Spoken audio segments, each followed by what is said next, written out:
여러분, 오늘 설교 제목을 주보에서 보시는 순간 어떤 생각을 하셨습니까? 세상에 이런 불경스러운 설교 제목을 한 번이라도 보신 적이 있으세요? 그러나 항상 저의 설교에는 역설과 반전이 들어가 있다는 것을 잊지 마시고 오늘 설교를 잘 들어보세요. 어렵습니다. 미리 말씀드리지만 어렵습니다. 사실 예수님의 비유 이야기들은 제가 성경의 다른 책들을 강의하면서 예화로 많이 썼던 것들이에요. 이 비유에 대해서도 제가 여러 번 예화로 들었던 적이 있어요. 그러나 그때는 원래 본문에서 전달하고자 했던 주제를 돋보이게 하는 양념 정도로 썼던 것이기 때문에 깊은 내용을 다 다룰 수 없었어요. 그래서 오히려 예수님의 비유의 내용들을 너무 값싸게 취급함으로 말미암아 그 비유들을 깊이도 없이 표피적으로 정형화시켜버리고 고정화시켜버렸다라는 그런 자괴감이 들기도 해요. 그러한 고민 끝에 시작된 게 바로 본격적인 예수님의 비유 강해인 거예요. 근데 정말 예수님의 비유 이야기들을 깊이 연구하고 묵상하고 정리를 하다 보니까 오늘날 교회가 예수님의 비유를 너무나 천박하고 일천하며 깊이가 없이 이해하고 있다는 것이 너무도 확연하게 마음에 와 닿았어요. 그래서 제가 지금 설교하고 있는 예수님의 비유 강해가 끝나면 다시 쓰는 예수님의 비유라는 제목으로 제가 책을 낼 예정이에요. 제가 보기에 오늘날 예수님의 비유 이야기를 정말 심도 있게 복음으로 풀어낸 책은 전무합니다. 제가 30권 정도를 사서 읽고 있는데 거의 전무예요. 거의 대부분 도덕적, 윤리적, 종교적 교훈으로 예수님의 비유들을 풀어내고 있는데 저는 거기에서 멈출 생각이 없어요. 주님이 비유를 통하여 그런 도덕적, 윤리적, 종교적 교훈만을 말씀하셨을 리가 만무하기 때문입니다. 비유는 그거보다 더 웅숭 깊어요. 해서 제가 시간상 설교 시간에 미처 다 다루지 못한 내용들을 다 포함해서 예수님의 비유가 담고 있는 그 위대한 십자가 복음의 진수를 잘 우려내서 우리 후배들과 교회들에게 좋은 참고서가 될 수 있도록 다시 쓰는 예수님의 비유라는 책을 출간할 예정이에요. 오늘 우리가 공부할 비유도 역시 그동안 우리가 알고 있던 표피적인 이해를 완전히 뒤집어 엎는 아주 깊은 메시지가 담겨 있다는 것을 제가 미리 말씀드리고 싶습니다. 오늘 우리가 함께 읽은 예수님의 비유는 우리가 흔히 불의한 청지기의 비유라 부르는 그런 비유예요. 불의한 청지기가 있었습니다. 그런데 누군가가 그 청지기를 주인에게 고발해 버렸어요. 이유인즉 그 청지기가 주인의 소유를 허비하고 있다는 것이었습니다. 실제로 예수님의 이야기 속에서는 그 청지기가 주인의 소유를 허비했는지 아닌지에 대한 확실한 대답은 없어요. 그냥 주인에게 참소가 들어왔고 고발이 들어왔고 주인은 그 고발 내용의 진위를 확인해 보지도 않은 채 청지기를 불러서 그가 하던 일을 정리하고 그 일에서 손을 떼라고 해고 통지를 했어요. 그러자 그 청지기가 고민을 합니다. 그가 그 일을 그만두게 되면 할 수 있는 일이 별로 없을 것 같았기 때문에 그래요. 장고 끝에 악수를 둔다고 그 청지기는 고민 끝에 자신이 맡아 관리하던 장부를 들고 빚쟁이들을 부릅니다. 그리고는 이자의 부분과 보험료의 부분을 전부 깎아줘요. 당시는 고리대금업이 율법으로 철저하게 금지가 되어 있던 시대였어요. 고리대금업을 하다가 걸리면 돌에 맞아 죽습니다. 그래서 용의주도한 유대인들이 돈이나 물건을 차용하게 되면 미리 이자까지 합하여 차용 증서를 썼어요. 증거인멸이죠. 요즘도 사채업자들이 그런 방법을 아주 애용합니다. 돈을 빌려주면서 미리 선이자를 떼고 나머지 차액만을 주면서 그 차용 증서에는 원금을 그대로 적는 그런 방식이에요. 예수님 당시에는 올리브유의 이자가 100%였고 밀의 이자가 25%였어요. 그래서 기름을 50말 빌린 사람은 100%의 이자를 보태서 100말을 빌린 것으로 차용 증서를 썼고요. 밀 80석을 빌린 사람은 25%의 이자를 보태서 100석이라고 썼던 거예요. 청지기는 채무자들을 불러서 그 이자의 부분을 깎아준 거예요. 아무리 관리인이라지만 그 장부는 주인의 것이고 채권 또한 주인의 권리이며 빚 또한 주인의 자산입니다. 그런데 그 청지기는 자기 마음대로 이자를 깎아주고 그 일로 인해서 자신이 해고당한 이후의 삶을 준비해요. 우리는 이 대목에서 너무 서둘러서 주인의 돈으로 다가올 미래를 준비하는 그 행위와 이 세상에서 우리에게 주어진 은사나 물질로 하나님 나라를 준비하는 그 행위를 연결을 시켜서 그것을 하나님이 기뻐하시는 지혜라고 결론을 지어왔어요. 맞습니다. 그 이야기도 틀린 이야기는 아니지만 전부는 아니에요. 그러나 그 앞뒤 문맥 속에서의 이 불의한 청지기의 이야기는 그와는 비교할 수도 없는 감동적인 복음의 메시지를 담고 있는 비유예요. 먼저 오늘의 비유가 어떤 문맥 속에 들어있는지부터 살펴보아야 하겠습니다. 오늘 우리가 공부하고 있는 비유는 우리가 2주 전에 공부했던 잃어버린 양의 비유, 드라크마의 비유, 두 아들과 아버지의 그 비유, 탕자의 비유에 이어지는 비유예요. 그걸 놓치시면 안 돼요. 역시 예수님의 사마리아 여행의 내러티브 속에 들어있는 비유란 말이에요. 그리고 이 비유는 거지 나사로와 부자의 이야기로 결론을 맺어요.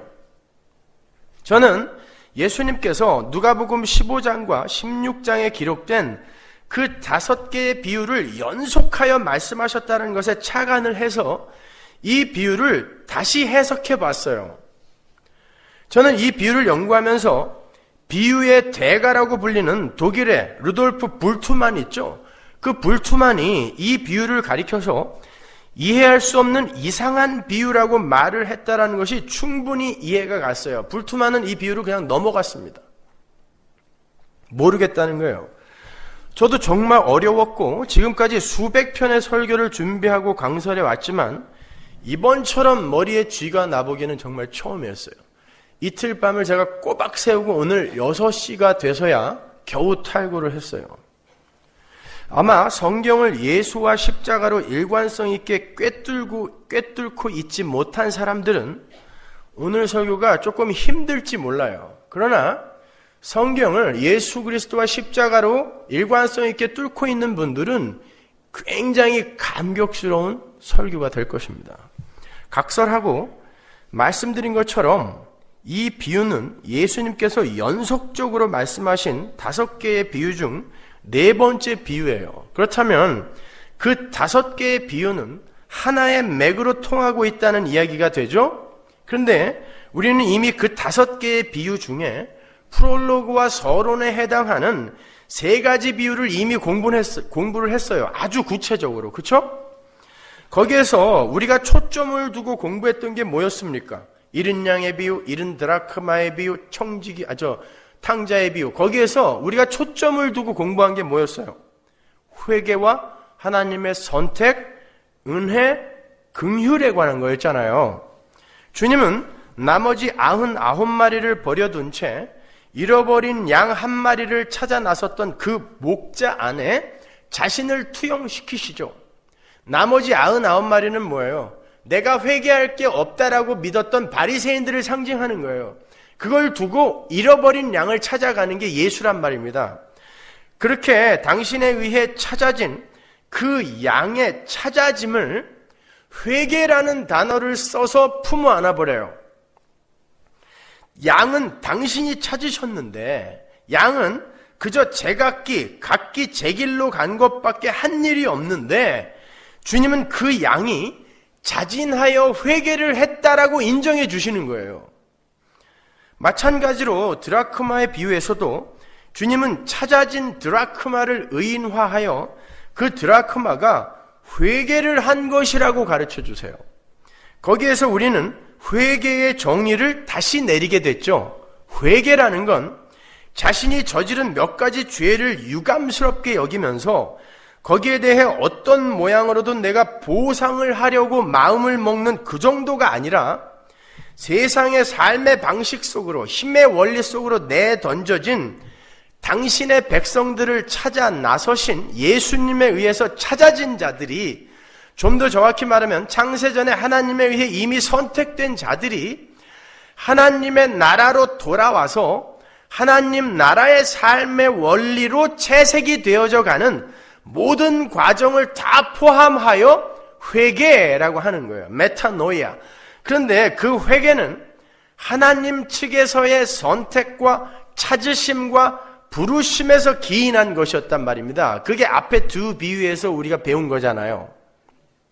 그래서 흔히 우리가 탕자의 비유라고 부르는 그 비유 속에 둘째 아들이 아버지께 돌아오게 되는 일에, 회개를 하는 일에 아버지가 적극적으로 개입을 하셨다는 것을 우리가 추론할 수 있었습니다. 그게 한 맥으로 연결되는 것이었기 때문에 우리는 그렇게 하나님에 의해 찾아지기 전까지 이 세상의 돼지우리 됨과 이 세상의 힘과 가치의 주염 열매됨, 그리고 그 하나님의 은혜를 떠난 세상 속에서 세상의 힘을 추구하며 사는 이들의 돼지됨을 철저하게 배우고 경험하고 깨달아 알아야 하는 과정을 겪어야 한다는 것도 거기에서 우리가 배웠죠.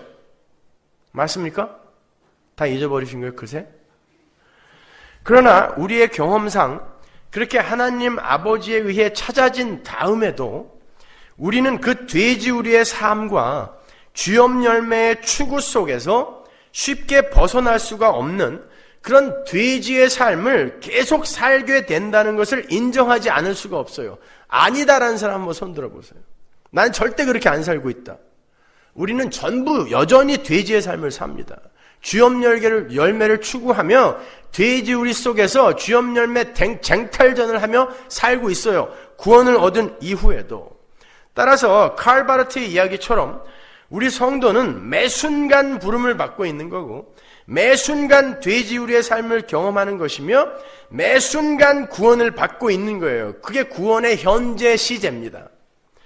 그래서 구원받은 성도의 삶 속에도, 회개를 한 성도의 삶 속에서도 돼지의 삶이 그렇게도 자주 발각이 되는 거예요. 본인에게, 타인에게, 하나님에게. 그러나 그 모든 실수와 넘어짐을 다 품어 안는 것이 하나님의 은혜요, 긍휼이요, 사랑이잖아요. 그래서 하나님 아버지는 더욱더 교묘하게 자신의 추악함을 감추고 있는 큰 아들까지도 보듬어 안으시는 거죠. 그게 두 아들과 아버지의 비유의 결말이잖아요. 그 두 아들과 아버지의 이야기가 끝나자마자 연이어 나오는 게 오늘 우리가 함께 읽은 불의한 청지기의 이야기란 말이에요. 그걸 따로 뚝뚝 끊어서 이해하면 안 돼요.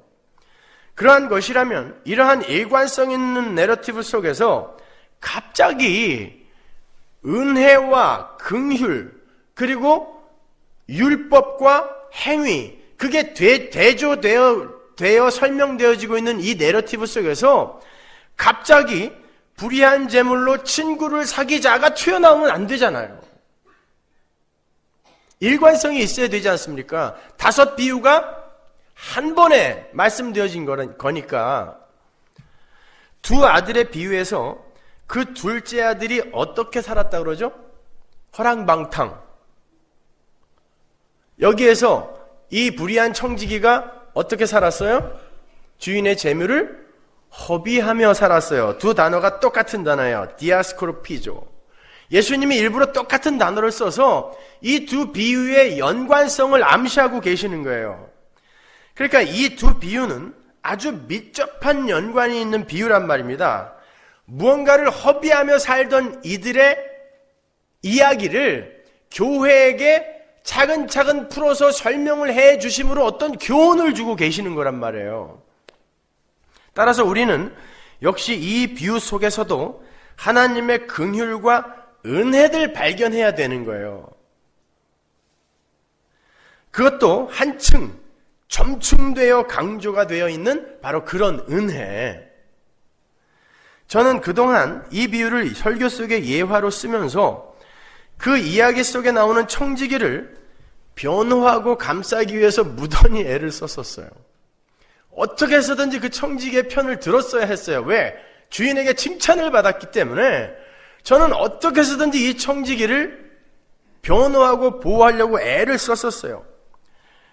이자는 원래 주인께 아니니까 그 청지기가 이자를 감해준 건 주인의 것을 허비한 것이 아니다 라든지, 주인은 원래 너무 부자라서 그까지 이자 조금 깎아준 것에는 전혀 관심이 없다는 등의 억지 변호를 했던 게 사실이에요. 그런데 아무리 변명을 갖다 붙여도 그건 전혀 의로울 수가 없는 행위입니다. 그건 절대 칭찬받을 일이 아니에요. 아무리 근사한 변명을 갖다 붙여도. 불의한 청지기는 처음부터 끝까지 계속 불의한 거예요. 그런데 주인이 그 불의한 청지기를 칭찬하고 있단 말입니다.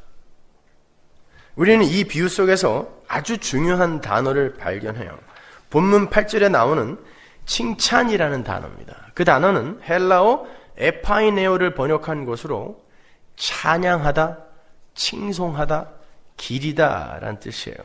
그 단어는 줄곧 성경에서 하나님에게 적용됐던 단어예요. 찬양은 누가 받으시는 거죠?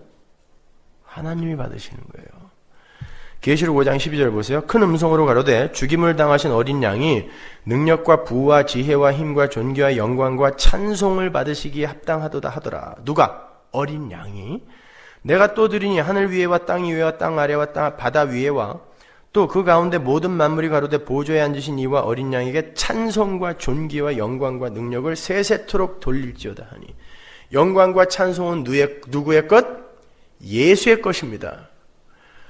그에게만 영광과 찬송과 존귀와 능력이 세세토록 돌려져요. 그런데 오늘 본문에서는 바로 그 찬양이 불의한 청지기에게 돌려지고 있단 말입니다.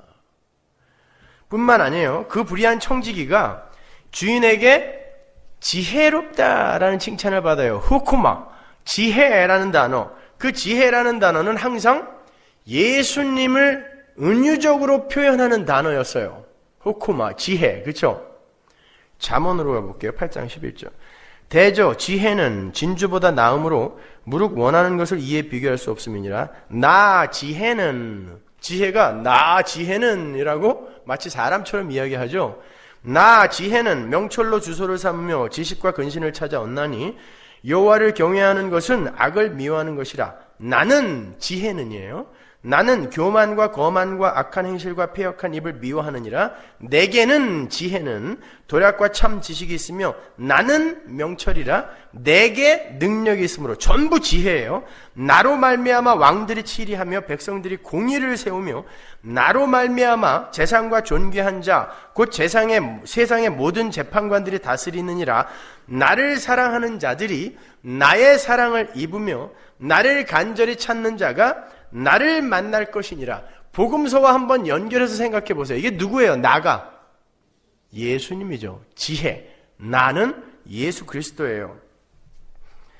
잠언 3장 14절로 갑니다. 이는 지혜를 얻는 것이 은을 얻는 것보다 낫고 그 이익이 정금보다 나음이니라. 지혜는 진주보다 귀하니 너의 사모하는 모든 것으로 이에 비교할 수 없도다. 그 우편손에는 장수가 있고 그 좌편손에는 부귀가 있나니 그 길은 즐거운 길이요 그 첩경은 다 평강이니라. 지혜는 그 얻은 자에게 생명나무라. 지혜를 얻는 자는 복이 있도다. 지혜는 생명나무래요. 생명나무는 누구였어요? 요한복음 때 공부했죠.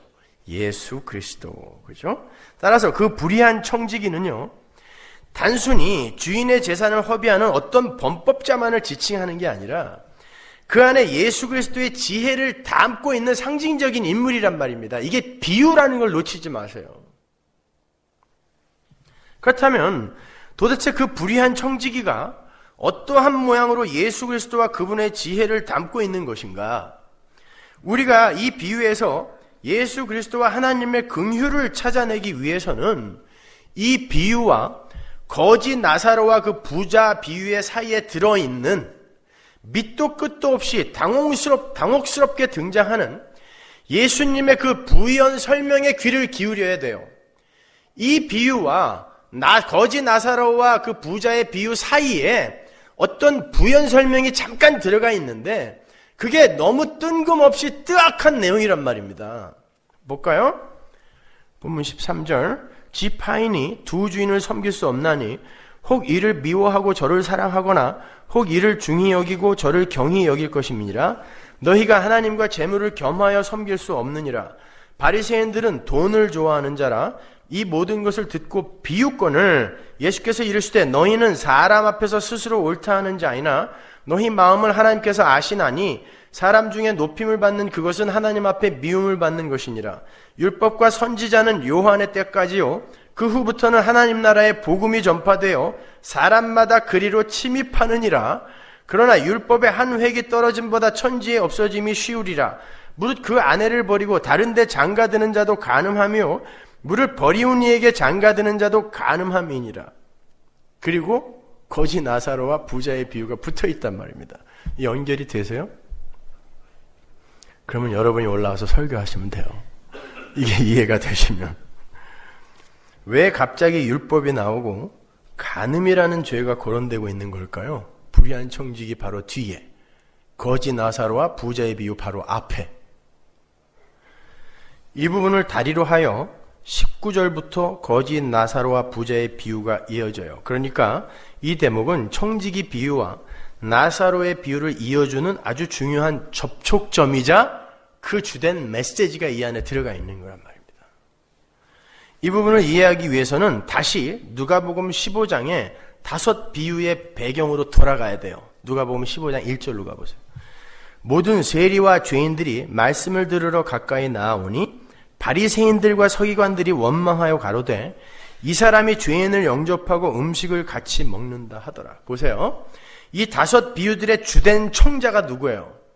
부정한 자들의 대표로 등장하는 세리와 죄인들이에요. 이들은 은혜만을 의지하고 붙들어야 되는 자들이에요.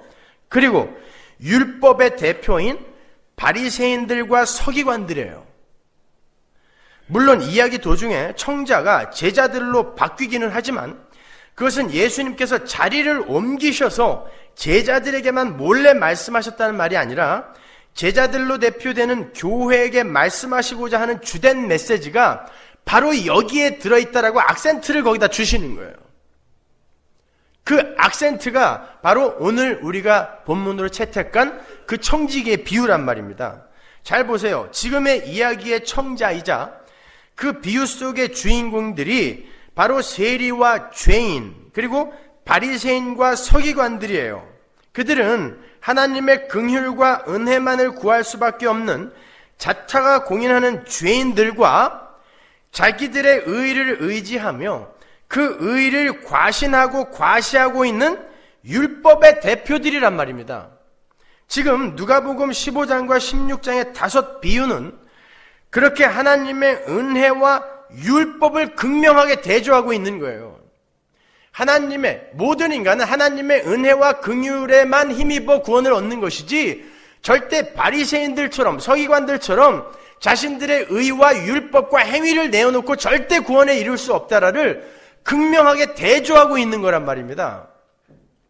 그래서 오늘 본문에서도 바로 그 이야기가 나오는 거고 그 이야기의 뒤에 율법이 붙어 있는 거예요. 율법에 관한 설명이. 거기에 그 하나님의 구원에 그 어떤 잡티도 개입을 할 수가 없어요. 인간 측에서의 그 어떤 의로운 행위나 선한 일도 그들의 구원에 전혀 조건과 근거로 개입이 될 수 없음을 강조하여 가르쳐주고 계시는 거예요. Only by grace. 우리 교회 표어 아닙니까? Only라니까요. another 딴 게 있지 않아요. Only by grace. 그걸 설명해주고 있는 거예요. 5 비유 전체가 다. 그래서 첫 번째와 두 번째의 비유에서는 잃은 것을 찾아가는 주인들의 이야기가 설명이 되어 있는 거고 잃어버린 자들은 아무것도 한 게 없어요. 각기 제 길로 도망만 가고 있었는데 주인이 찾아 나서서 찾아온 거란 말입니다. 그걸 회개라고 이야기하지 않아요. 그리고 세 번째 비유에서는 그 죄인의 방탕함과 둘째 아들이죠. 그리고 율법의 교만함, 누굽니까? 첫째 아들이죠. 그걸 다 아울러 품으시는 아버지의 이야기가 펼쳐지고 있는 거예요. 그러니까 전부 주인공은 아버지와 주인들인 것입니다. 잃어버린 주인들. 그리고 네 번째 비유인 오늘 본문에서 다시 한번 그 불의한 청지기를 용서하는 주인의 긍휼과 은혜가 더욱 크게 부각되고 있는 거예요. 그래서 그 청지기는 계속해서 불의한 면을 폭로당하고 있는 것입니다. 그 주인의 긍휼과 은혜를 더 돋보이게 하기 위해서. 그게 복음이거든요. 따라서 엄밀히 말하면 이 비유의 주인공 또한 불의한 청지기를 용서하는 주인인 거예요. 바로 그러한 이유에서 그 율법과 행위 그리고 은혜와 긍휼의 극명한 대조가 이 비유들의 주된 주제이기 때문에 네 번째와 다섯 번째 비유 사이에 갑자기 율법의 이야기가 나오는 거예요. 다시 한번 그 부분을 보시면 주님께서 율법을 상징하는 모세와 선지자의 때가 세례 요한의 때까지 끝이 난다 그래요. 세례 요한이 어떻게 죽습니까? 선지자들이 다 뭐 했던 사람이에요? 메시아가 온다, 메시아가 온다, 메시아가 온다. 세례 요한은 저희가 바로 그이다 하고 죽었어요. 그때로 끝나는 것입니다. 그리고 메시아가 오는 거예요. 그 메시아가 오시자 복음이 전해져서 사람들이 이제 하나님의 나라로 침노를 하게 된다 그래요. 율법의 시대가 가고 은혜의 시대가 온다는 말이에요. 그런데 그 은혜의 시대에도 예수님의 십자가 이후에도 율법으로 행위로 하나님 나라를 밀고 들어오려 하는 이들이 여전히 있을 거라는 말이에요. 그게 은혜의 시대가 왔음에도 불구하고 하나님 나라를 침노하는 자들이 있다라는 그 이야기의 진의인 거예요. 율법은 사라지는 게 아니에요. 율법의 요구가 누군가에 의해 충족이 되고 그로 인해서 어떤 제한된 무리에게서 율법의 고발로 인한 그 불의가 소멸이 되는 것입니다. 그러나 하나님의 선택에서 제외된 사람들은 그 은혜와 긍휼을 못 받는단 말이에요. 하나님의 복음을 듣고 그들이 하나님의 나라에 들어가고 싶어 한다 할지라도 율법의 요구가 그들에게는 여전히 충족되지 못했기 때문에 그들은 아무리 자신들의 힘으로 율법을 지켜서 그 나라를 침노하고 싶어 한다 할지라도 침노할 수가 없다는 거예요. 하나님의 복음을 알지 못하는 이들이 가장 열심히 하는 게 뭔지 아세요? 착하게 사는 것입니다. 선행을 쌓는 거예요. 단기 선교 열심히 가고 헌금 도에 지나게 해보는 거예요. 그 율법대로 숨어버리는 것입니다. 그들은 절대 하나님 나라 침노 못한다를 이야기하는 거예요.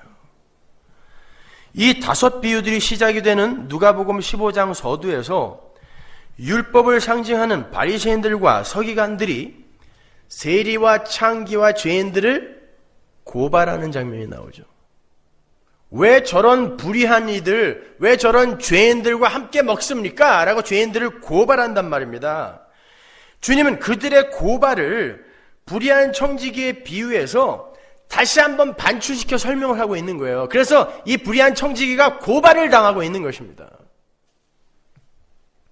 불의한 청지기는 누군가로부터 불의를 고발당했어요. 그게 율법입니다. 인간이 선악과를 따먹고 선악을 스스로 판단하여 그 선악의 기준에 의해 자기들이 세워놓은 선악의 기준에 의해 다른 이들을 판단하는 게 고발이란 말입니다.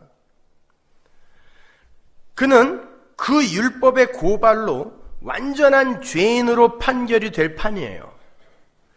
주인의 심판이 예고가 되어 있고요. 넌 이제 나가야 돼, 쫓겨나야 돼. 심판이 예고가 되어 있고 거기에 고발장이 접수되어 있어요. 그건 이 역사를 살아가는 모든 인류가 처한 공통된 현실입니다. 심판은 이미 예시가 되어 있고 율법은, 마귀는 끊임없이 여러분을 고발하고 참수한단 말입니다. 그때 그들이 과연 무엇을 행해야 하며 무엇을 의지해야 하는가를 가르쳐주는 것이 오늘 이 비유의 주된 메시지이고 그 다섯 비유의 전체의 핵심인 거예요. 그렇게 법에 의해 고발이 된 그 불의한 자가 말도 안 되는 어떤 행위를 합니다. 그런데 주인이 그의 행위를 지혜라고 칭찬을 했어요. 그런데 그 지혜가 어떤 지혜입니까? 율법에 의해 불의한 자로 고발이 된 그 상태에서 계속 불의한 자로 폭로되어 버리고 인정되어 버리는 거예요. 그래, 이놈은 끝까지 불의한 자구나 로 폭로되어 버리는 거예요. 근데 그걸 지혜라고 이야기한단 말입니다. 왜? 그에게는 믿는 구석이 있었던 거예요. 이미 불의한 자로 고발이 되어 있는데 계속 그 상태로 불의한 자로 폭로를 당하고 있어요. 도대체 뭘 믿고 이러는 거냔 말이에요. 주인 앞에 무릎 꿇고 잘못했어요 해야 되는데 이 청지기가 도대체 뭘 믿고 그러냔 말이에요. 주인을 믿은 것입니다. 주인의 긍휼과 은혜를 꼭 붙들어 버린 거예요. 지금 자신은 계속해서 주인의 재산을 허비하고 있는 중이에요. 그건 불의입니다. 만일 주인에게 그 사실이 발각이 되면 자신은 벌을 2배나 받을지도 몰라요. 한 번 고발당했는데 또 그 짓을 하고 있어요. 장부를 정리하고 심판을 받을 준비를 하라고 했는데 또다시 불의를 저질러요. 그런데 그에게 무슨 배짱이 있었냐면 주인의 은혜와 긍휼에 자신의 모든 걸 그냥 걸어버렸어요. 율법에 의해 고발이 된 자신의 모습을 스스로 직시하고 그것을 고쳐내어 주인의 칭찬을 받으려고 하는 것이 아니라 오히려 그의 불의를 인정하고 주인의 자비와 긍휼과 은혜에 자신을 그냥 맡겨버리는 거예요. 나는 어쩔 수 없는 인간이구나. 이 상황 속에서도 나는 내 살 길만 찾고 있구나. 나는 주인이 나를 붙들어주지 않으면, 용서해주지 않으면 절대로 이 불의에서 빠져나갈 수가 없는 거구나 라고 주인만 붙들고 있는 거예요. 그게 이 청지기의 배짱인 것입니다. 율법에 의해 고발이 된 자가 율법을 지켜서 의로움을 챙기려고 하지 않고 오히려 주인의 긍휼과 은혜에 자신의 몸을 맡겨버리는 거예요. 그걸 주인을 믿어버린다라고 이야기하는 것입니다. 그게 복음인 거예요. 그걸 주인이 지혜라고 칭찬한 것입니다. 그 칭찬은 찬양이라고 그랬죠. 에파이네오. 그 찬양은 누구 거라고요? 예수님 겁니다. 그러니까 그 청지기의 지혜가 바로 예수님의 지혜라는 것을 말하고 있는 거예요. 어떻게 그게 예수님의 지혜가 되는지 보세요. 한번 잘 생각해 보세요. 예수님은 이 세상에서 살해당하셨습니다. 누구에 의해 살해당하신 거죠? 율법주의, 유대주의, 율법에 의해 살해당하신 거예요. 율법의 대명사인 바리새인들과 서기관들 그리고 유대주의에 의해 살해당하셨어요. 율법이 그분을 불의하다라고 고발을 했어요. 율법으로 고발을 했습니다. 불의하다라고 고발을 하자 예수님이 변명을 안 하세요. 아니야, 나는 사실 이러이러해서 그런 거지 나 절대 불의한 거 아니야. 변명을 안 하세요. 불의한 자로 내려가세요. 예수님은 율법의 고발을 그대로 수긍을 해버리시고 그 고발 사건에 대한 벌을 받아서 죽어버리세요. 그리고는 아버지가 살려내시지 않으면 계속 무덤 속에 머물 수밖에 없는 그 자리까지 낮아지는 거예요. 하나님께서 품어 안으라고 하신 불의를 그대로 품어 안으시고 자기가 불의한 자가 돼버리는 거예요. 그러면서 하나님께 순종과 충성을 해버리는 것입니다. 오직 하나님 아버지를 의지하고 자기를 드러내지 않고 변명하지 않아요. 그리고 오직 아버지의 사랑과 은혜와 긍휼만을 꼭 의지하고 붙들고 그걸 믿으며 그분께 자신의 모든 것을 그냥 걸어버리는 거예요. 그게 예수님의 지혜입니다. 예수님은 죄가 없으신 분이에요. 그런데 율법에 의해 고발을 당하셨어요. 왜요? 바로 진짜 불의한 우리를 고발하는 그 율법의 참소를 죄 없으신 당신이 불의한 자가 되심으로 진짜 불의한 자들을 살려내신 거예요. 그게 바로 긍휼이며 그게 바로 은혜인 거예요. 성도는 율법을 지켜서 구원을 얻는 게 아닙니다. 착하게 살아서 구원 얻는 거 아니에요. 성도는 예수 그리스도의 은혜와 긍휼에 자신을 던짐으로 구원을 받는 거예요. 그건 구원 얻은 이후에도 마찬가지예요.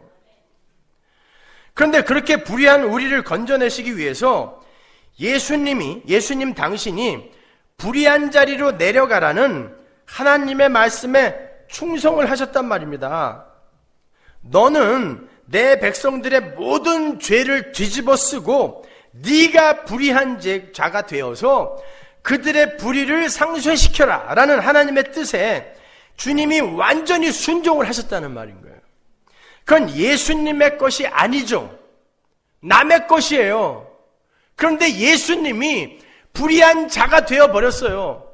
그 불의에 충성했단 말입니다. 그리고 그건 완성된 하나님 나라의 영광에 비하면 아주 지극히 작은 것이에요. 그리고 세상의 율법관으로 볼 때 불의한 거예요. 불의한 곳으로 내려가셨으니까. 그래서 오늘 본문에 지극히 작은 것에 충성하고 남의 것에 충성하고 불의한 것에 충성하라는 말씀이 나오는 거예요. 그건 전부 우리 거였는데 그런데 예수가 우리의 것에 충성하심으로 우리가 나음을 입게 된 거란 말입니다. 그 삶이 바로 우리에게 요구되는 거예요. 하나님 나라에서. 그렇게 예수님의 십자가의 자리는 바로 우리 성도들 모두의 불의의 자리인 거예요. 그런데 그 불의의 자리가 죽음으로 결론이 난단 말입니다. 그 죽음의 자리, 불의의 자리는 원래 우리의 자리인 거잖아요. 원래 우리의 자리, 원래 우리의 본전. 우리는 모두 죽은 흙이었습니다. 죽은 흙이었어요. 하나님이 생기를 불어넣지 않으면 그냥 죽은 흙이에요. 움직이는 죽은 흙. 지금 짐승들이 생기가 없음에도 네페시로 존재하고 있잖아요. 그 죽은 흙이에요. 그래서 아무거나 잡아먹어도 돼요. 죽은 흙이기 때문에. 그 죽은 흙이 어떻게 하나님의 아들로 환골탈태하게 되죠? 하나님의 진짜 아들이 죽은 흙이 됨으로 해서 죽은 흙에 불과한 우리가 하나님의 아들이 되는 거예요. 그게 복음이란 말입니다. 바로 이런 원리죠. 고린도후서 8장 9절 우리 주 예수 그리스도의 은혜를 너희가 알거니와 부유하신 자로서 너희를 위하여 가난하게 되심은 그의 가난함을 인하여 너희로 부욕해 하려 하심이니라. 우리의 하나님의 아들됨을 위해 예수가 죽은 흙이 됐다라는 뜻이에요. 우리를 부자 만들기 위해 예수님이 가난하게 됐다라는 이런 얘기가 아니라, 아유, 참, 정말. 바로 이게 십자가의 원리인 거예요. 이게 바로 하나님의 속성이며 성품이며 하나님 나라의 삶의 원리인 십자가의 원리라는 거예요. 예수님은 당신께서 불의한 자리로 내려가시면서 오직 하나님 아버지의 긍휼과 은혜만을 구해야 하는 자리로 옮겨 앉으셨어요. 세상은 십자가에 달리신 그분을 보면서 불의한 자, 패역한 자, 율법을 어긴 자라고 고발을 했어요. 그런데 하나님의 은혜가 그 불의의 총합, 모든 하나님의 백성들의 불의를 한 그릇으로 받아낸 거 아니에요, 예수님이. 그래서 죄인이 되어 불의가 되어 죽었단 말입니다. 그 불의의 총합을 하나님이 덮어버리고 전적인 하나님의 은혜와 긍휼로만 그 불의를 의로 살려내신 거예요. 그게 뭡니까? 부활이란 말입니다. 그렇게 해서 우리는 그 불의의 핏값으로, 그 불의의 자리에서 흘리신 예수님의 핏값으로 예수님의 친구가 된 거예요. 그게 불의한 잼을 예수님의 불의한 핏값으로 친구를 사겨라 라는 말의 지인인 거예요, 그게. 그래서 이 5 비유의 결론이 거지 나사로와 부자의 부활로 결론이 나는 거예요. 요한복음 15장 12절 보세요. 내 계명은 곧 내가 너희를 사랑한 것 같이 너희도 서로 사랑하라 하는 이것이니라.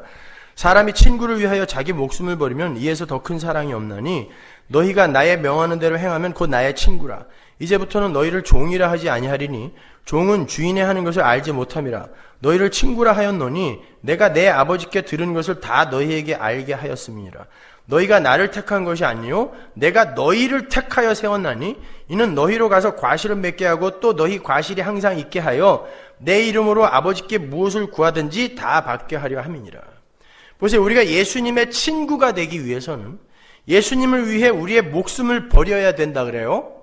그건 도저히 불가능하잖아요.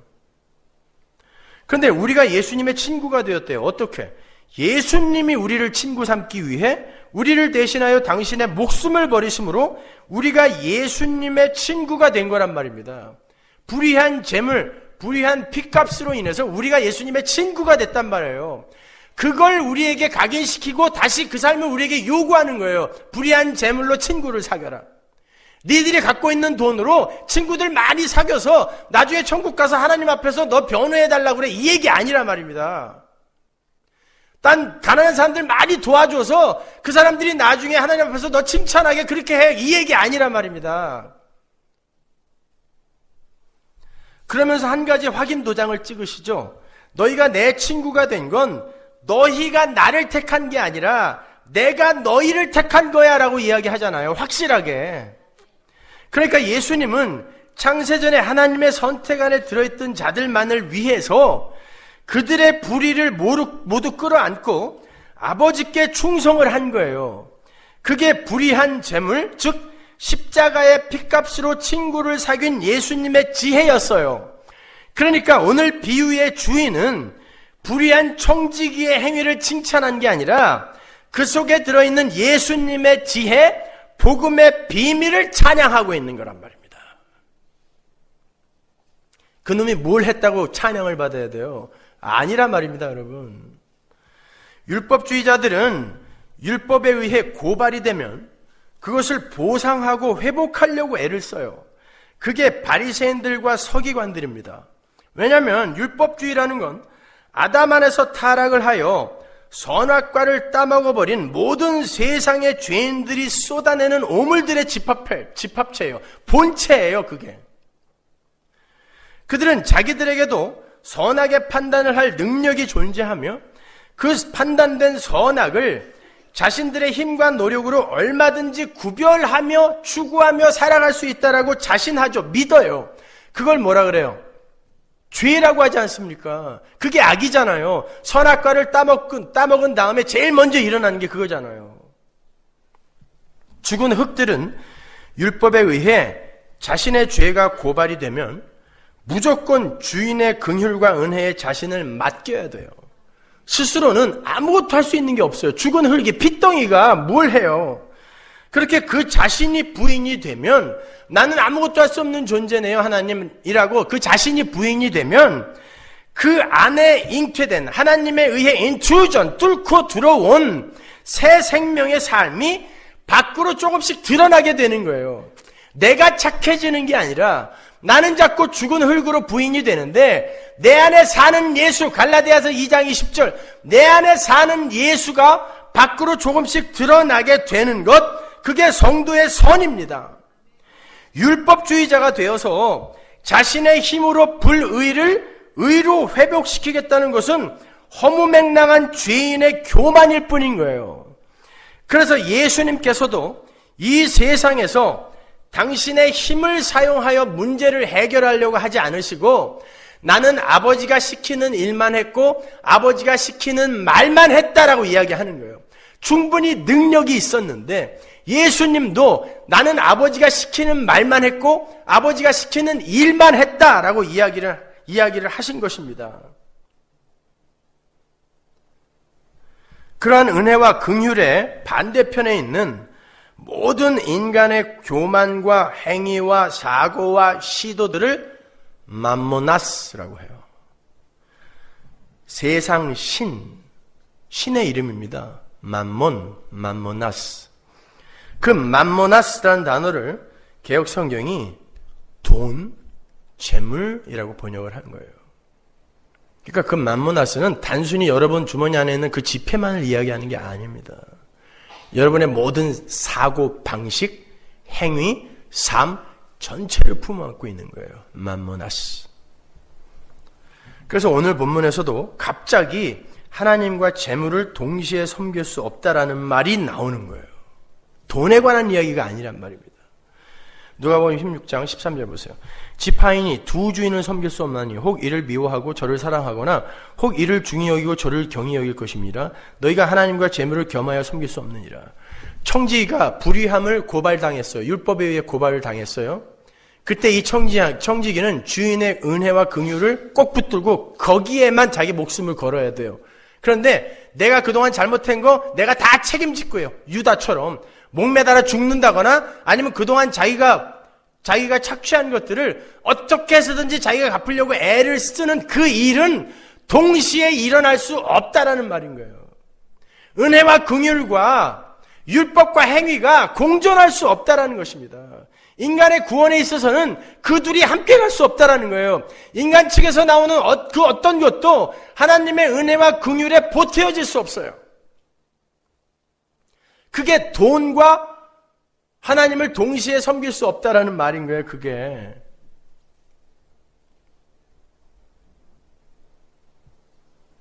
여러분 솔직히 하나님이 더 좋으세요? 돈이 더 좋으세요? 솔직히 우리끼리니까. 안 보이는 하나님이 진짜 더 좋으세요? 돈보다? 한 10억 불을 누가 캐시로 여러분에게 갖고 왔어요. 트럭에 실어갖고. 너 이거 가져. 대신에 하나님보다 이것을 더 사랑한다고 나한테 한마디만 해줘. 뭘 한마디만 해줘? 내 진심인데. 응? 그러면 지금 하나님과 재물을 여러분 동시에 섬기고 있는 거 아니에요? 그런 말 아닙니다, 여러분, 이런 건.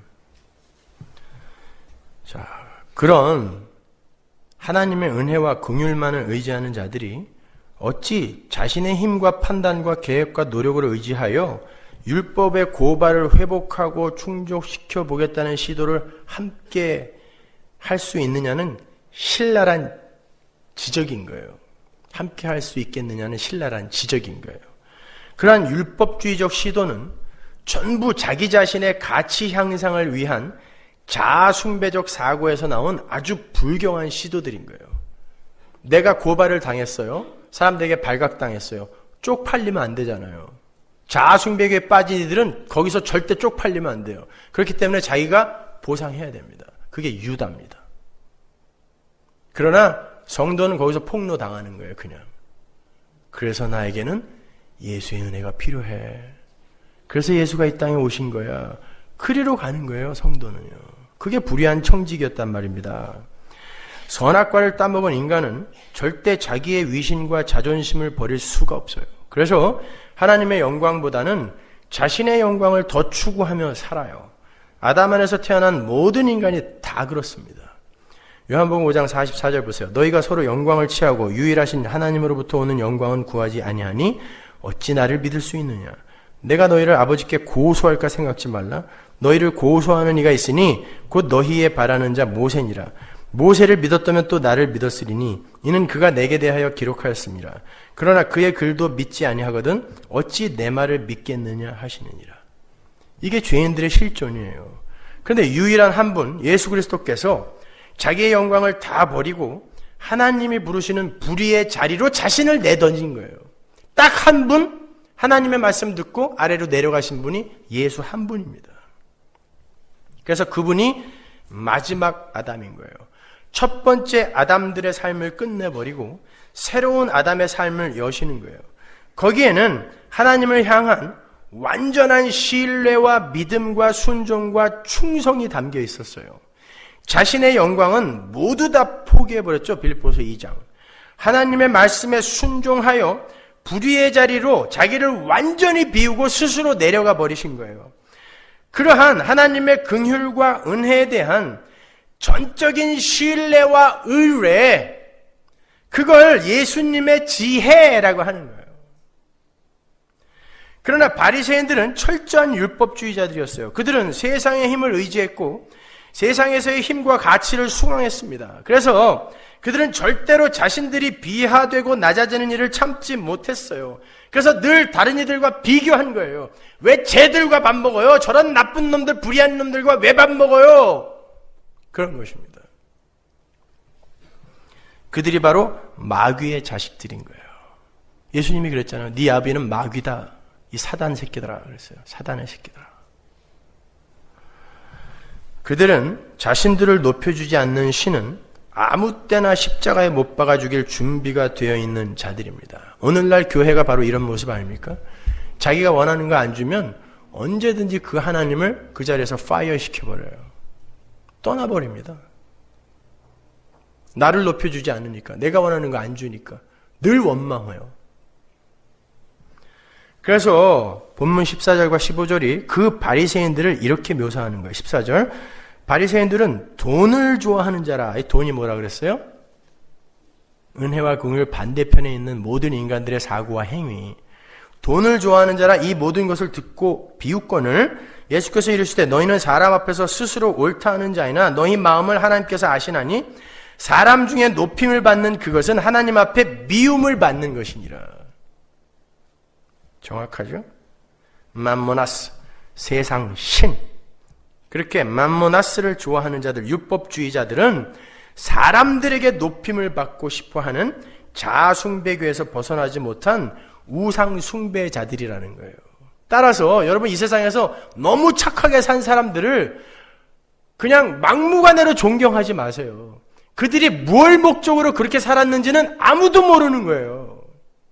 그들이 율법주의자라서 그들이 자기의 가치 향상을 위해 남들에게 올바른 평가, 좋은 평가를 얻기 위해 그렇게 살았다면 그들은 마귀 새끼입니다. 평생 착하게 살다 갔는데 그들은 마귀인 거예요. 그걸로 절대 판단할 수 있는 게 아니라는 거예요. 아니라는 거란 말입니다. 근데 착하게 산 사람들을 존경하고 그 삶을 쫓아서 살고 싶대요. 그게 기독교입니까? 예수님, 선한 예수님, 그 예수님의 삶을 쫓아 착하게 사는 게 기독교예요? 그거 기독교 아닙니다. 그게 자유주의 신학이에요. 슈바이처에서 시작된 자유주의 신학. 그렇게 율법주의와 유대주의에 의해서 자신의 의를 버리지 못하고 하나님의 전적인 긍휼과 은혜에 의지하지 않는 자들이 바로 하나님의 미움을 받는 자들이래요. 그런데 예수라는 분이 오셔서 사람 중에서 높임을 받고 싶어서 안달을 부리는 모든 인류 가운데서 유일하게 사람 중에서 낮아지고 하나님의 긍휼과 은혜에만 자신의 안위를 거는 하나님의 아들의 삶을 살아내셨던 거예요. 그러므로 해서 그 아들의 아버지가 드러나고 밝혀지는 거예요. 그가 그렇게 낮아지자 아버지가 누군가가 드러나는 것입니다. 아들이 아버지의 말씀에 충성하고 순종하여 불의한 자가 되어 죽었는데 아버지가 그 아들을 긍휼과 은혜로 살려내시고야 마는 거예요. 거기에서 아버지의 사랑과 위대한 능력이 드러났단 말입니다. 그러니까 아들은 아버지가 누구인가를 드러내는 자로 사는 거예요. 그게 모든 피조물들의 제자리인 거예요. 원래의 제자리. 근데 우리는 우리를 드러내기 위해 하나님의 힘을 동원하고 있는 거 아닙니까? 오늘날 기독교가. 그거 아니라는 거 이야기해 주는 거예요. 아들은 아버지를 드러내는 거예요. 예수가, 하나님이신 예수도 그 삶을 살았단 말입니다. 아버지를 드러내기 위해 자기가 불의한 자리로 내려가서 그 모함을 덤터기 써버렸단 말입니다. 그랬는데 아버지가 그를 살려냈어요. 능력과 사랑과 은혜와 긍휼로. 그러니까 아버지가 높아지더라는 거예요. 그게 성도의 삶이에요. 그게 예수의 삶이었단 말입니다. 바로 그 십자가의 그 지혜를 구체적인 그림으로 아주 유치원 수준의 그림으로 보여준 게 솔로몬의 재판인 거예요. 한번 보고 갈까요? 열왕기상 3장으로 가보세요. 16절.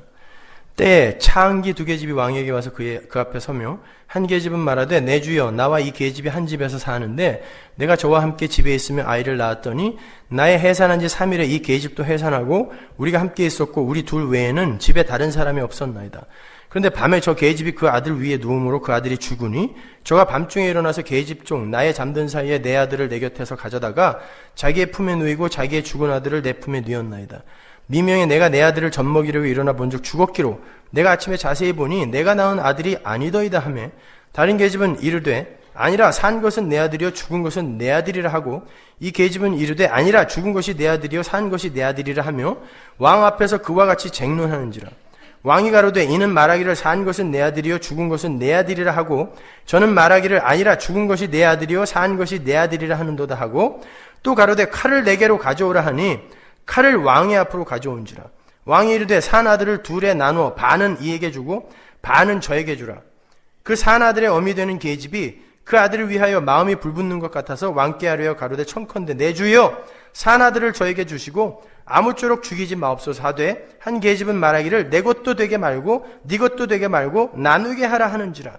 왕이 대답하여 가로되 산 아들을 저 계집에게 주고 결코 죽이지 말라. 저가 그 어민이라 하매 온 이스라엘이 왕의 심리하여 판결함을 듣고 왕을 두려워하였으니 이는 하나님의 지혜가 저의 속에 있어 판결함을 봄이더라. 여러분이 잘 아시는 솔로몬의 재판 이야기예요. 솔로몬, 살로몬, 평강, 에이렌의 평화라는 뜻이에요. 평강의 왕, 지혜. 두 어미가 한 아기를 놓고 서로 자기 아이라고 우기고 있어요. 그때 솔로몬이 지혜를 발휘해서 진짜 어머니를 찾아줘요. 그런데 그 방법이 재밌죠? 그 아이를 반으로 잘라서 반씩 나누어 가지라는 거예요. 죽이라는 것입니다. 평강의 왕인 솔로몬의 지혜가 아들을 죽음으로 몰아넣고 있단 말입니다. 아들을 죽음으로 몰아넣자 진짜 부모가 발각이 되더라는 거예요. 폭로가 되는 거예요. 하나님의 지혜가 아들을 죽음으로 몰아넣었습니다. 그런데 가짜 어미인 율법은 죽여라 그랬어요. 죽여라! 쪼개버려라! 그랬단 말입니다. 창세기 15장에 나오는 것처럼 쪼개라! 그랬단 말입니다. 아버지가 그 쪼개짐의 자리에서 그를 품어 안고 아니다. 내가 죽겠다. 어미가 자기 아들을 못된 창녀에게 준다라는 건 내 목숨을 끊는 것입니다. 어미가 시퍼렇게 어저께까지 내 아들이었던 일을 창녀에게 뺏기는 건 자기 목숨을 끊는 거예요. 그러나 그 아들을 살려야 되기 때문에 자기 목숨이 끊어지는 그 고통을 당하면서도 그 아이를 살려내는 거, 품어 안는 거예요. 거기에서 그 죽음의 자리에서 십자가의 자리에서 진짜 참 부모가 누구인가가 드러나는 것입니다. 율법은 죽여라 하지만 하나님의 은혜와 긍휼은 살려라 이야기한단 말입니다. 그게 복음인 거예요. 그게 주인의 이야기인 것입니다.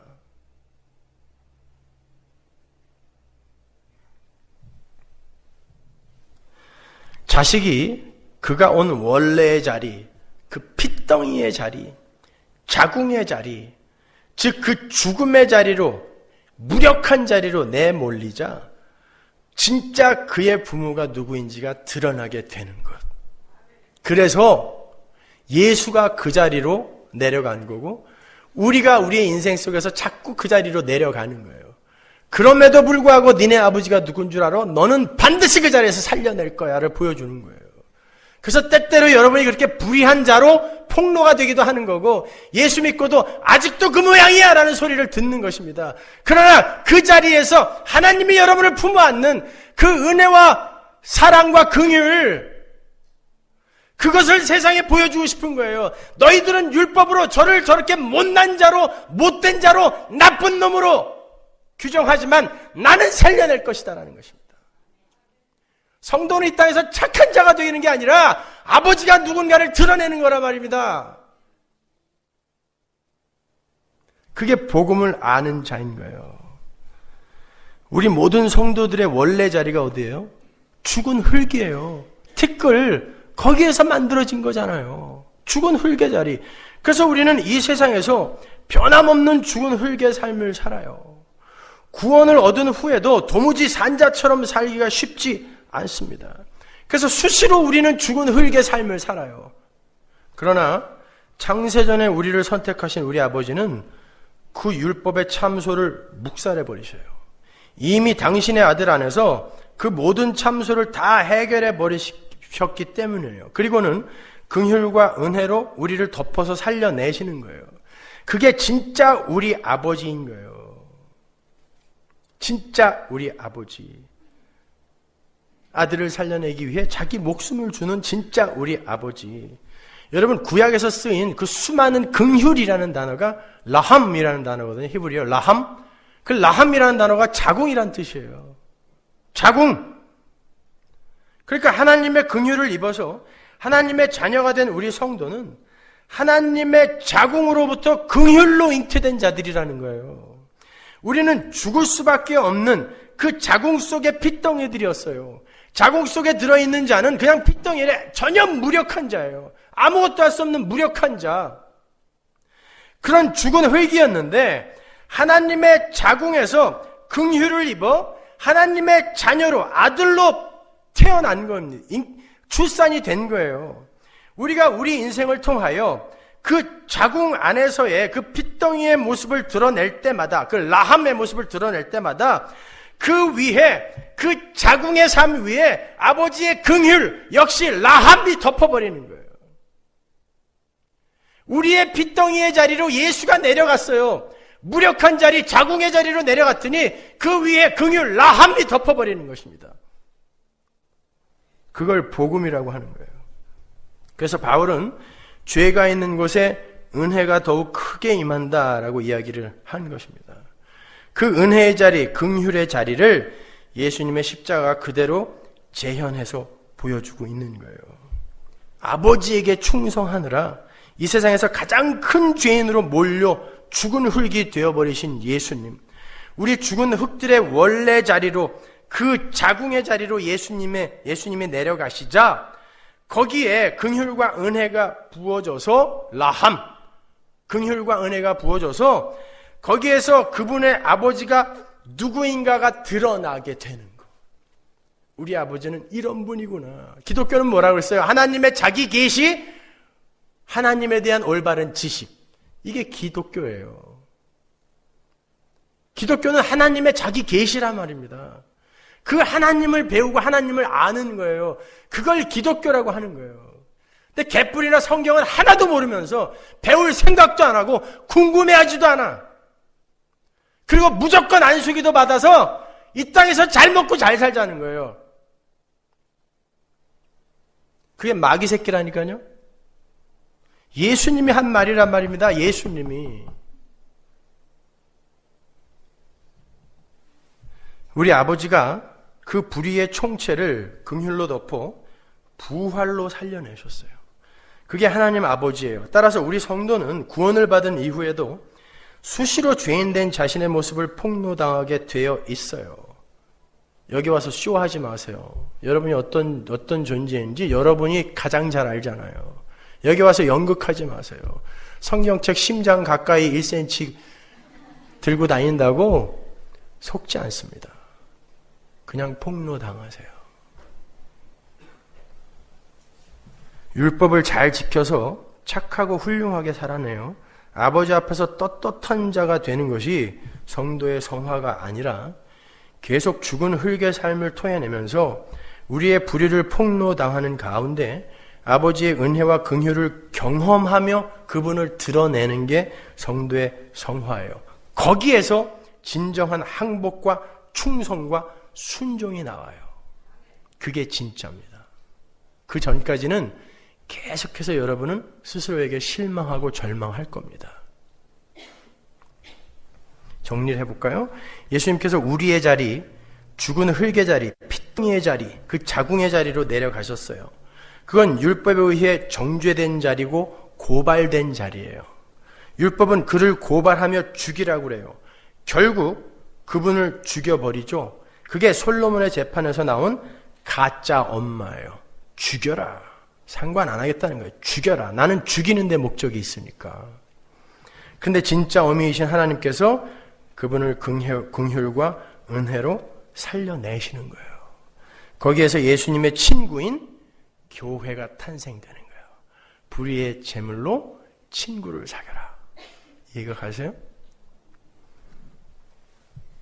오늘 우리가 공부하고 있는 불의한 제물로 친구를 잉태하는 그 불의한 청지기의 지혜가 바로 그 복음의 그림을 그대로 담고 있는 거예요. 그래서 그 불의한 청지기가 찬양을 받고 있는 거고 그의 지혜가 옳다 인정함을 받고 있는 거예요. 그 이야기는 다말과 유다의 이야기 속에서 또 하나의 그림으로 예표가 되었던 적이 있죠. 다말은 유다의 후손으로 오실 다윗과 예수 그리스도, 그 예수 그리스도를 기필코 출산해 내어야 돼요. 거기서 끝나면 안 돼요. 그게 하나님의 뜻이었기 때문에. 그런데 하나님은 다말을 창녀로 만들어서 시아버지와 불륜을 통해 약속의 자녀를 이어가세요. 왜 하나님은 그런 식으로 일을 하냔 말입니다. 왜 그렇게 지저분하게 일을 하냔 말이에요. 그 한 대목 때문에 기독교가 얼마나 욕을 먹는지 아십니까? 안티 기독교인들한테. 기독교가 이렇게 지저분한 거라고. 거기에 예수 그리스도의 십자가와 하나님의 긍휼이 녹아 있는 거예요. 다말이 불의한 자리로 내려가는 거예요. 창녀가 되어버리는 것입니다. 그는 세상과 시아버지에게 불의한 여인으로 고발을 당해요. 누가복음 15장에서 바리새인들과 서기관들, 즉 율법에 의해 고발당한 죄인이 되는 거예요. 그녀는 자기가 한 일이 밝혀졌을 때 돌에 맞아 죽어야 했어요. 그런데 담담하게 그냥 받아들여요. 충성합니다. 불의한 것에 충성해요. 그렇게 주어진 불의에 충성한 다말이 약속의 자녀를 잉태하고 유다까지도 하나님의 라인으로 살려내는 거예요. 유다는 어떻습니까? 유다는 자신을 살리려 하는 다말에게 율법이 되어서 폭력을 휘둘러요. 죽여버리겠다는 것이다. 태워 죽이래요. 자기가 정작 죄인인데 전혀 태워 죽이라 이야기합니다. 이제 다말은 유다라는 율법에 맞아 죽을 판이에요. 그때 자기 희생의 증거물을 들이대죠. 그 불의에 쓰였던 증거물들이에요. 불륜에 쓰였던 증거물들입니다. 그 결과 모두가 살아요. 그 불의의 제물이 바로 불의한 자리로 스스로 내려가신 예수님의 핏값이에요. 그게 불의한 제물입니다. 율법이 우리를 참수해서 우리의 죄를 드러낼 때 우리가 내어놓을 수 있는 유일한 것이 뭐예요? 예수님의 핏값이에요. 그거 이외엔 아무것도 없어요. 예수님의 그 불의한 자리에서의 그 핏값, 불의한 재물, 그것만 증거로 내어놓으면 되는 것입니다. 그럼 다 사는 거예요. 그것으로만 우리가 예수님의 친구가 될 수 있어요.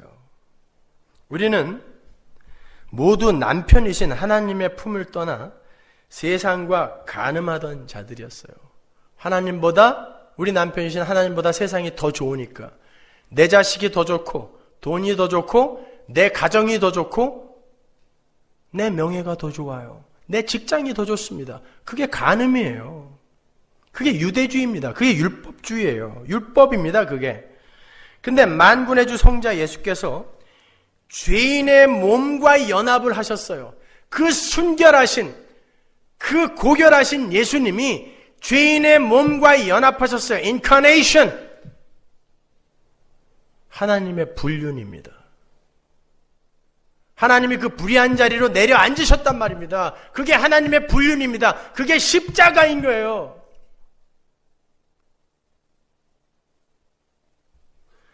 그렇게 죄인의 몸과 연합을 하심으로 스스로 간음의 자리, 불륜의 자리로 내려오신 거예요. 그 결과 우리의 간음과 불륜이 용서되고 소멸이 되어버린 거예요.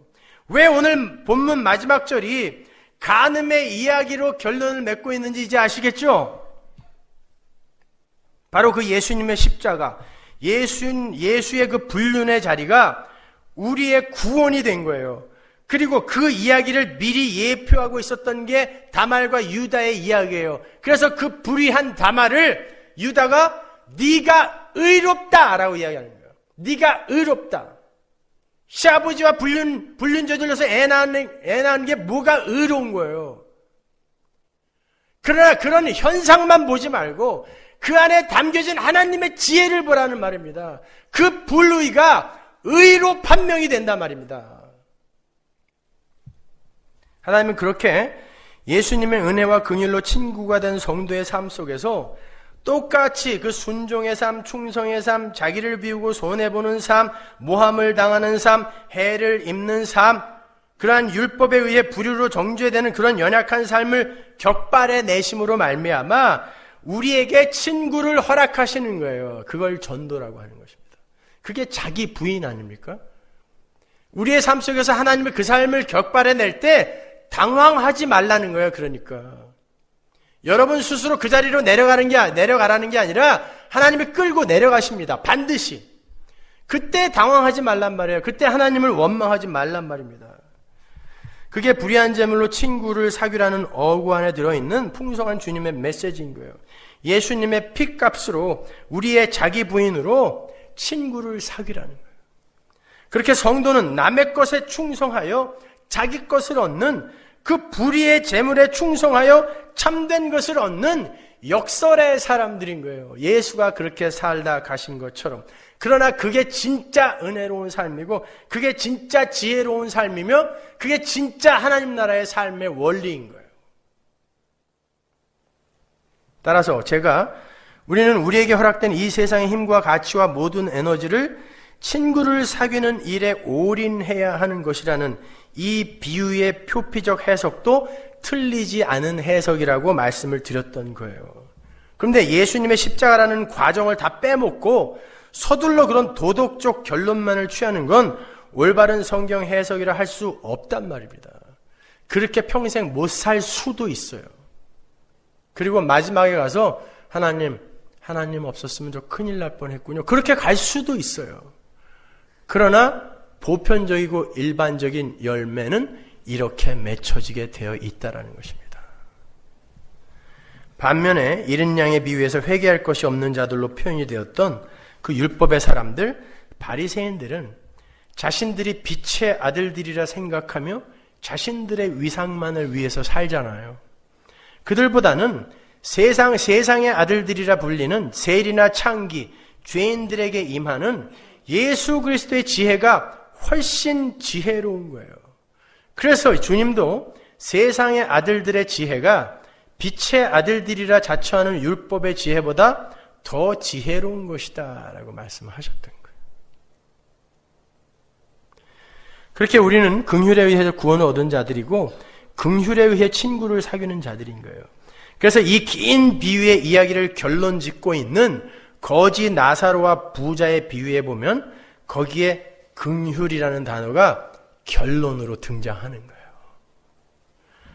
누가복음 16장 19절 보세요. 한 부자가 있어 자색 옷과 고운 베옷을 입고 날마다 호화로이 연락하는데 나사로라 이름한 한 거지가 헌대를 앓으며 그 부자의 대문에 누워 부자의 상에서 떨어지는 것으로 배불리려 하며 심지어 개들이 와서 그 헌대를 핥더라. 이에 그 거지가 죽어 천사들에게 받들려 아브라함의 품에 들어가고 부자도 죽어 장사되며 저가 음부에서 고통 중에 눈을 들어 멀리 아브라함과 그의 품에 있는 나사로를 보고 불러 가로되 아버지 아브라함이여 나를 긍휼히 여기사. 긍휼은 하나님으로부터 주어지는 건데 이 왼수는 긍휼을 나한테 달라고 요구하고 있어요. 이게 하나님 나라를 침노하는 자들의 모습입니다. 나를 긍휼히 여기사 나사로를 보내어 그 손가락 끝에 물을 찍어 내 혀를 서늘하게 하소서. 내가 이 불꽃 가운데서 고민하나이다. 이 놈의 행태를 보세요. 지가 지금 지옥에서 타고 있는데 아브라함의 품에 안겨있는 나사로를 여전히 업신여기고 있어요. 그를 시켜먹고 있단 말입니다. 이게 율법주의인 거예요. 나를 높이고자 하는 거. 이게 율법인 것입니다. 이가 여전히 나사로를 고발하고 있는 거예요. 저놈은 나보다 못난 자니까 저놈을 시켜서 내 혀에 물 한 방울 갖다 주게 시키라는 것입니다. 그래서 이는 긍휼을 얻은 자가 못 되는 거예요. 하나님의 긍휼을 입은 자는 반드시 그 긍휼, 라함, 자궁의 자리로 내려가게 돼 있단 말입니다. 무력한 자, 연약한 자로 폭로당하게 되어 있어요. 그런데 누구를 시켜서 내 혀에 물 한 방울 찍어달라고 이야기를 해요. 그래서 이가 지옥에 가 있는 거예요. 이가 돈이 많아서 지옥 간 거 아닙니다. 성경이 말하는 부자라는 건 소유욕을 간직한 채 여전히 자기가 자기의 힘으로 이 세상의 것으로 자기를 행복하게 만들고 인기 있는 자로 만들 수 있다라고, 자기 가치 향상을 위해 살 수 있다라고 믿는 모든 자, 그가 부자인 거예요. 개뿔도 재산도 없는데 부자로 사는 인간들 얼마나 많아요. 그러나 돈이 많음에도 불구하고 가난한 나사로처럼 사는 이들이 부지기수입니다. 단순히 그 이야기를 하는 게 아니란 말이에요. 은혜와 긍휼을 아는 자가 거지 나사로예요. 마음이 가난한 자예요. 그가 복이 있는 자, 그러나 은혜와 긍휼을 모르고 자기를 여전히 의지하며 세상의 힘을 의존하는 자, 그가 부자인 것입니다. 그들은 절대 긍휼을 얻을 수가 없습니다, 여러분.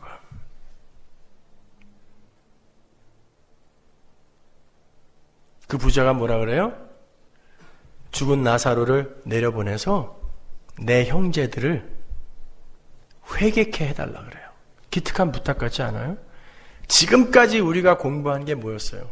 회개는 인간 측에서 나올 수 있는 거다, 없는 거다. 없는 거라 그랬습니다. 그런데 이 긍휼을 입지 못한 부자가 뭐라 그래요? 죽은 자가 살아나서 가면 그들이 보고 회개할 수 있을 거라고 이야기한단 말입니다. 그게 하나님 나라를 침노하는 자인 거예요. 회개는 하나님의 선택에서 제외된 자들은 절대 할 수 없는 거예요. 그래서 아브라함이 단박에 거절해 버리는 것입니다. 안 된다. 모세와 선지자가 이미 있는데 그들이 그 모세와 선지자를 듣지 않는다면 그들은 선택에서 제외된 자들이고 그들은 절대 회개할 수 없다 이야기하는 거예요. 회개는 긍휼에 의해서만 가능하다를 이야기해 주는 것입니다. 끝까지, 결론까지. 요한복음 5장 45절 보세요. 내가 너희를 아버지께 고소할까 생각하지 말라. 너희를 고소하는 이가 있으니 곧 너희의 바라는 자 모세니라. 모세는 누구? 율법입니다. 모세를 믿었다면 또 나를 믿었으리니 이는 그가 내게 대하여 기록하였습니다. 그러나 그의 글도 믿지 아니하거든 어찌 내 말을 믿겠느냐 하시니라. 보세요. 나사로의 이야기와 예수님의 이 이야기를 잘 비교해서 한번 생각해 보세요. 나사로의 이야기에서도 모세와 선지자가 이미 있는데 그의 말을 듣지 아니하면 죽은 나사로가 다시 살아난다 할지라도 그 말을 절대 안 듣는다 그랬죠. 선택에서 제외된 자들은 죽은 나사로가 살아나도 안 듣는다 그러죠. 여기서 보세요. 모세가 이미 와 있다. 근데 그 모세를 믿지 않는 자가 어떻게 나를 믿겠느냐. 거기서 나가 누구예요 그러면? 거지 나사로의 안에 들어있는 예수란 말입니다. 거지 나사로가 살아나서 하나님 나라를 전파해도 선택받지 못한 인간들을 회개 못한다는 거예요. 여러분, 예수님의 비유 중에 유일하게 사람 이름이 들어간 곳이 여기 딱 한 군데인데 그렇다면 이 나사로와 예수님의 친구 나사로의 이야기는 뭔가 연관이 있다는 얘기거든요. 죽은 나사로가 진짜 살아났을 때 사람들이 예수를 믿었습니까? 그때부터 예수를 죽이려고 했습니다. 자, 죽은 나사로가 함의하고 있는 예수가 살아났을 때는 어때요? 제자들까지도 고기 잡으러 다 도망갔습니다. 어떻습니까? 인간 측에서 회개가 나올 수 있는 거예요? 없습니다. 하나님의 선택에 의해 선택된 자들이 성령을 받자 그들 안에서 회개가 나오는 것입니다. 은혜와 긍휼, 그것을 설명하는 거예요. 그렇게 하나님의 긍휼, 그리고 그로 말미암는 회개, 그리고 거기서 비롯되는 구원, 그 모든 것은 하나님의 선택에서 시작되고 완성되는 것이며 하나님은 그러한 긍휼을 우리에게 부으시기 위해서 거룩한 불륜의 자리로 스스로를 밀어 넣으셨다는 걸 잊지 마세요. 예수가 다말이 되었어요. 예수가 다말이 되었단 말입니다. 예수가 불의의 자리, 예수가 불륜의 자리로 스스로 내려가 버리신 거예요.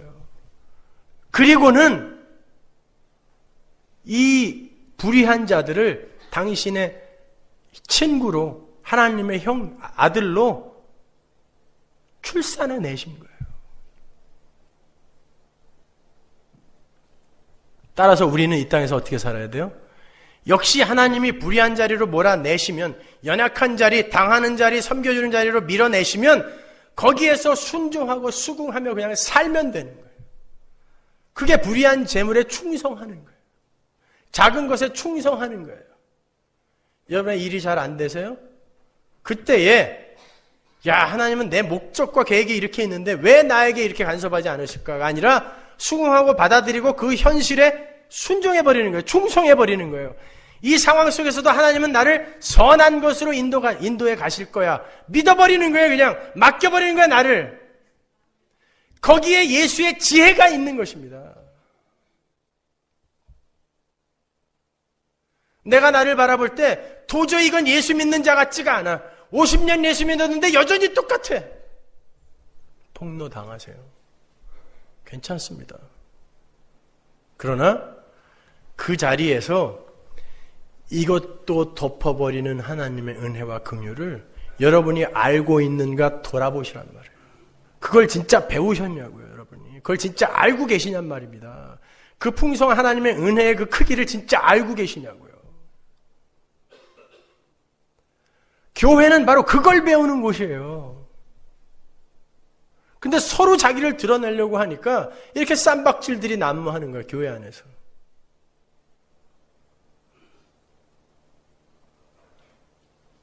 아니에요. 우리는 불의한 자리로 내려가 그러면 충성해버리는 거예요.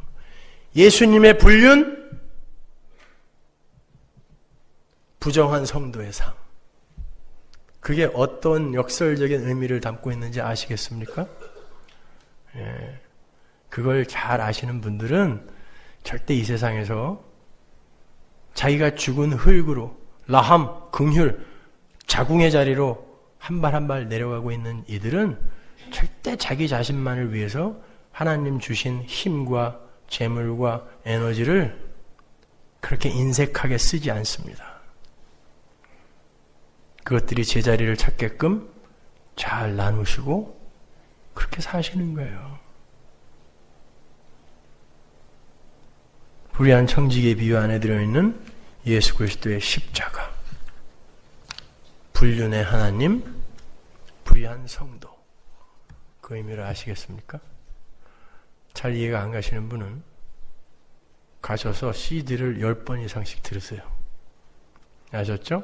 그래서 확실한 그 하나님의 은혜와 긍휼의 메시지를 마음속에 꼭 새기세요.